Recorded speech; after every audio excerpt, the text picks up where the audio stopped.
اللہ کے ذکر میں ہی دلوں کا اطمینان ہے، اللہ کے ذکر میں دلوں کا چین ہے۔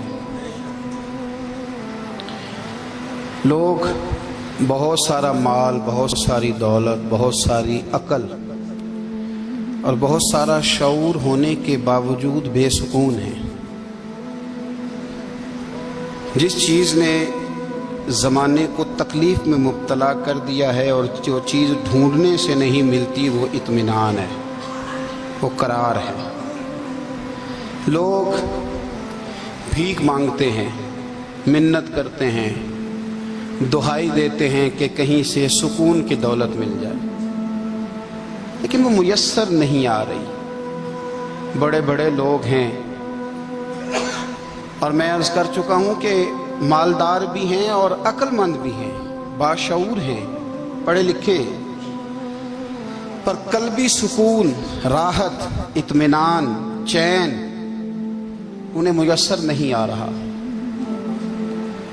راتیں جاگ کر گزر جاتی ہیں، دن آزمائش میں بیت جاتا ہے۔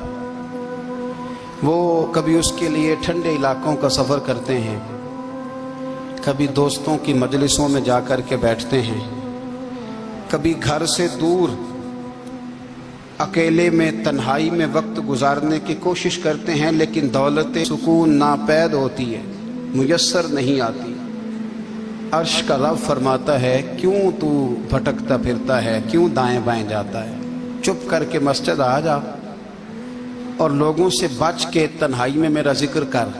اللہ ملے گا کیا؟ فرمایا اعلیٰ بذکر اللہ تطمئن القلوب، میں تیرے بے چین دل کو چین عطا کر دوں گا۔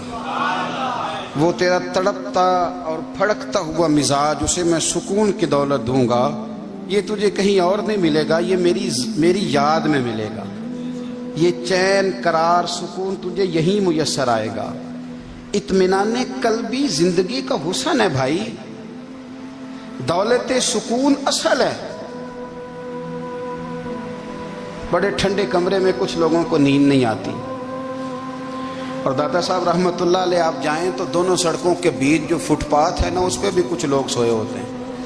ادھر سے بھی گاڑیاں گزرتی ہیں، ادھر سے بھی گاڑیاں گزرتی ہیں، لیکن بس نیند ہے نا، اللہ کا فضل ہے، اس نے دے دی ہے، آنے والوں کو آ گئی ہے۔ اطمینان قلبی، میرا معاشرہ بے سکون ہے، بے قرار ہے۔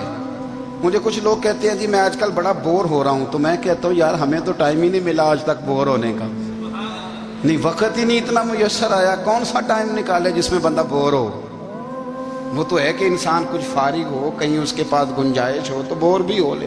کیسے بور ہو لیتے ہو؟ یہ کیا ہوتا ہے بور ہونا؟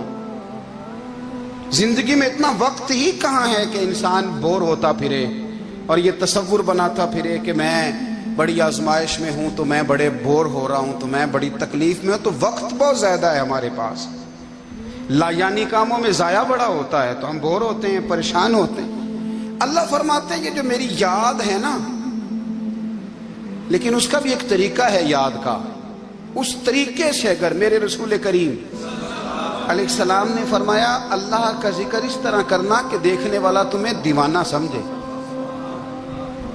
لوگ سمجھیں کہ کوئی مجنون ہے، کوئی جنونی ہے، کوئی پاگل ہے۔ یہاں اللہ تعالیٰ معاف کرے، آپ ذکر کی مجلس چھیڑیں، آپ نعت شریف کی مجلس چھیڑیں تو بہت سارے لوگ پروفیسر بن جاتے ہیں، وہ ساری نہیں ہلاتے، ان کی زبان ہی حرکت میں نہیں آتی۔ حالانکہ رب کریم کا ذکر اس طرح کرو کہ دیکھنے والا تمہیں دیوانہ سمجھے، کہیں اور کھونے کی ضرورت ہی نہیں۔